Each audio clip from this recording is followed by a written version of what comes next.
All right, welcome everyone. This is going to be a primer on setting screens in Goaltimate. First, let's talk about what we're trying to do with the Goalty screen. And when we're setting a screen in Goaltimate, we're trying to create a situation where we have an easier goal cut than we would otherwise have as a single cutter, or creating a situation where we have multiple goal cuts off of the same two-person screen interaction.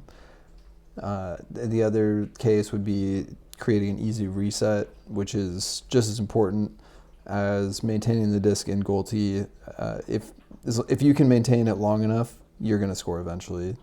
So today I'm going to present two situations where I would recommend setting screens for people who are inexperienced with screens. This is not going to be an exhaustive list of or discussion of screening, just a couple of quick situations to get you attuned to screening and getting you from not setting many screens to setting more screens while you play Goalty. So the first situation I want to talk about is probably the simplest to pull off, and this situation will present itself multiple times a game.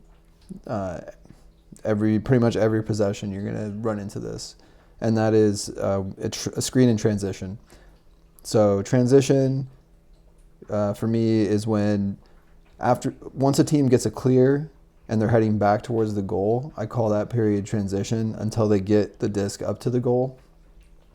So right after a clear, there's typically a setup similar to this. The circles are going to be on offense. The goal is towards the bottom right here, and the goal area is represented by orange with the hoop represented in black.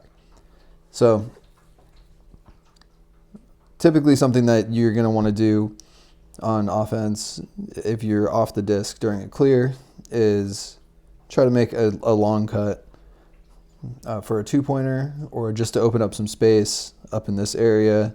Take a defender out so that your team can work the disc through the middle. So after you set up your cut, if you notice that your defender, it doesn't really matter if your defender comes with you or not, but if your defender decides to come with you and you're covered, that's an obvious time to bail out of this cut a little bit early.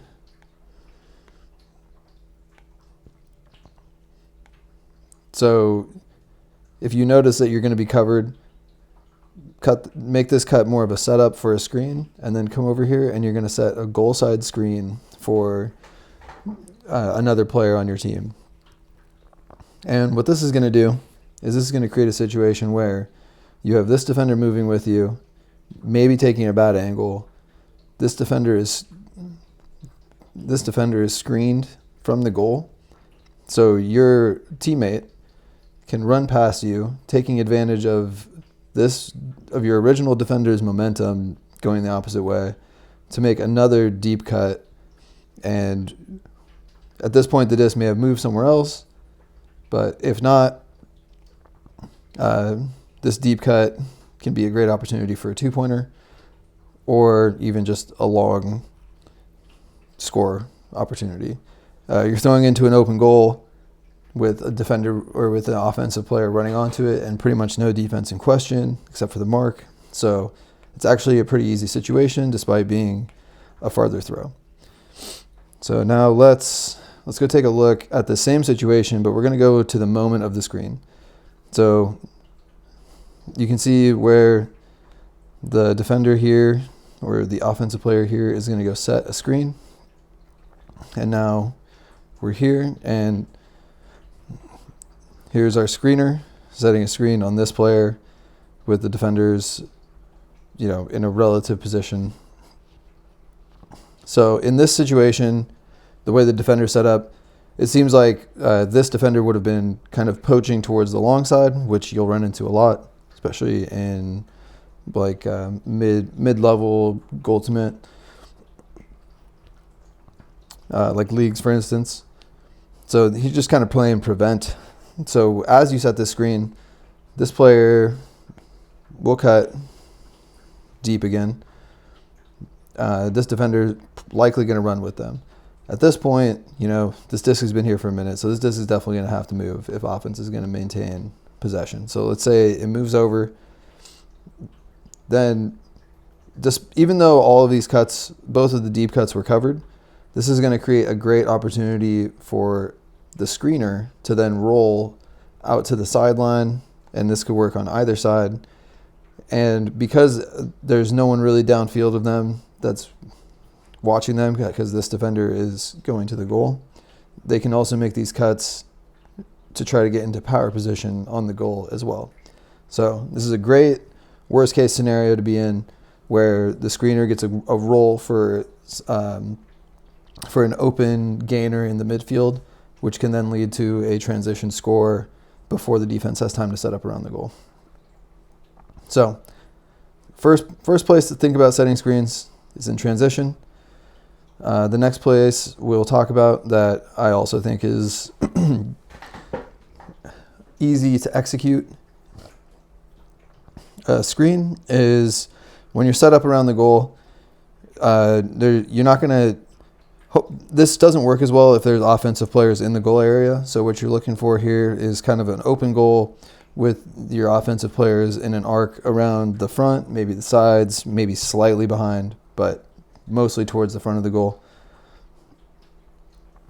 And then the screen we're looking to set here is going to be a post-assisted screen.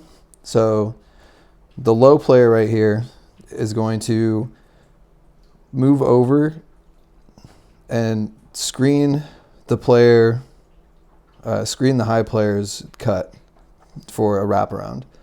And so as this requires a little bit of setup because you need your player up here to run their defender kind of into you, get their defender into a bad spot. But it's not terribly hard to set up, and you're going to set the screen for the player here kind of near the post, and your goal is to utilize the extra distance you get from the post to slow the defender down a little bit more and have this player cut around the back to the apex of the goal area. And what the thrower is looking for in this situation is to see the cut developing, and as the cutter gets to shoulder with the screener, the thrower's looking to put the disc in at that point. The defender here will have the ability to cut this lane off, but if the thrower can get the disc into the goal area before the defender can cut the lane off, there's no defense unless there's a switch called. So what you're looking for here is the low player set a screen for the high player to come a wraparound shot. Disc goes through and into the goal area, and the high player can run onto the disc from there. So let's look at the point of the screen here, and we'll show you why this is such a good setup. So we have our screener screening the defender for the cutting player who's cutting to the apex. So let's say the defense anticipates this and calls the switch. Where do we go from here? There's a couple options. So the best option is if you see the switch come in, this defender goes with this offensive player. The screen setter can just jump around the post and make a shallow cut into the goal. And you can go behind the post and come in, or you can go in front of the post and go into the goal as well. And you're just looking for a quick, as you hear the switch call, you just kind of slip the screen, jump up, and go for a goal cut. Okay, so let's say, 1 second. Oh, here we go. Okay, so let's say the defender, let's say you've done that already once, and the defender is ready for it. So instead of running directly into the screen, they get smart and they decide to run goal side. So here's your cutter going to the back, followed by your switch, and the screener's new defender is now going to be in the goal. So now what you're looking for here is a pop-up to the front to get a reset into the power pocket, and from there you have a lot of great options But so your worst case scenario on this is, as the screener, you're getting the disc into a very dangerous position and will likely have other looks at the goal from there. So setting screens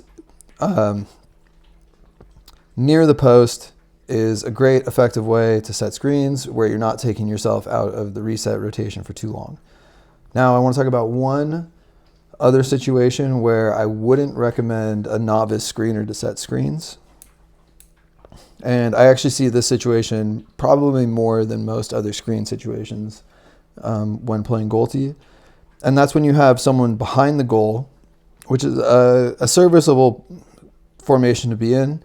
I don't really prefer it because keeping the disc is the most important thing in Goaltimate, and having someone posted up behind the goal can make it more difficult because then you're just playing 3-on-3. But, to each their own.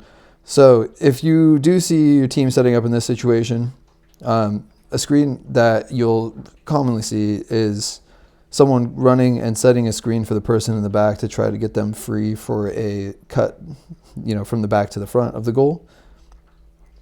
And the reason that I find this screen not very effective is twofold. The first one is that this defender here, if they see a second offensive player running over to their area, it's going to be really easy for them to predict that they're going to get screened.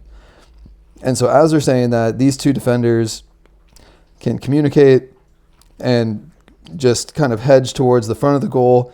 And then you have two offensive players back here setting an ineffective screen, not being part of the resets. If this player gets locked down, you might have to take a big loss into the backfield, or it might just be stalled out turnover, or the thrower might be priced into taking a risky shot into the defense. So I would highly recommend avoiding this situation until you're a little more experienced with setting screens. That way you can just maintain getting resets out in the front, which is more important. Keeping the disc is more important than setting screens in Goaltimate. If you keep the disc long enough, you will tire out the defense, you will build momentum for your offensive team, and likely find a goal in that way without needing a screen. But screens are very useful tools, and I would recommend trying them out in transition, setting goal side screens, or setting screens near the post for wraparound cuts. One last thing I should talk about quickly is the player who makes the wraparound cut. They have an opportunity on their way out because, in this offense, we're trying to keep the goal area clear. So they have an opportunity on their way out to set the same screen for somebody on the opposite side of the goal to make another wraparound cut, and then they can be the one to jump in front of the goal. So there's a lot of flow to this one as long as you're not keeping people in the goal area. So something to think about when your offense is set up, set screens on the side of the goal, and when you're in transition, set goal side screens. I hope this helped, and I'll see everyone on the field.